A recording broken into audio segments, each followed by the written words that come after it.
Depression is the leading cause of disability in the world. In the United States, close to 10% of adults struggle with depression. But because it's a mental illness, it can be a lot harder to understand than, say, high cholesterol. One major source of confusion is the difference between having depression and just feeling depressed. Almost everyone feels down from time to time. Getting a bad grade, losing a job, having an argument, even a rainy day can bring on feelings of sadness. Sometimes there's no trigger at all. It just pops up out of the blue. Then circumstances change, and those sad feelings disappear. Clinical depression is different. It's a medical disorder, and it won't go away just because you want it to.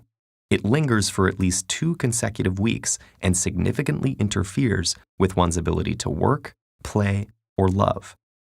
Depression can have a lot of different symptoms: a low mood, loss of interest in things you'd normally enjoy, changes in appetite, feeling worthless or excessively guilty, sleeping either too much or too little, poor concentration, restlessness or slowness, loss of energy, or recurrent thoughts of suicide.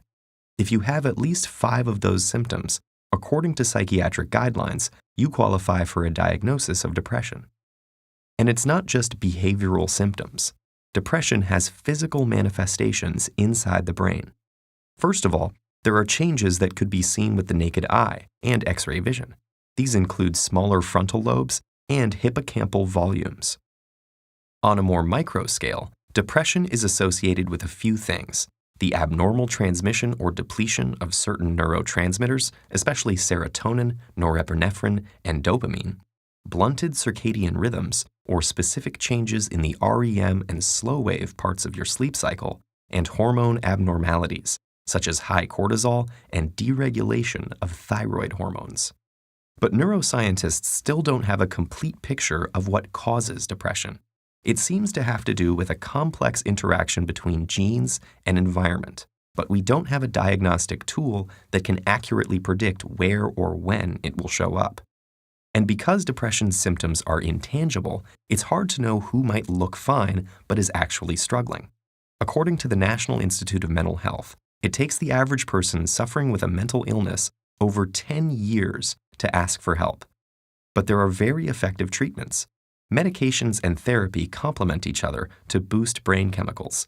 In extreme cases, electroconvulsive therapy, which is like a controlled seizure in the patient's brain, is also very helpful. Other promising treatments, like transcranial magnetic stimulation, are being investigated too.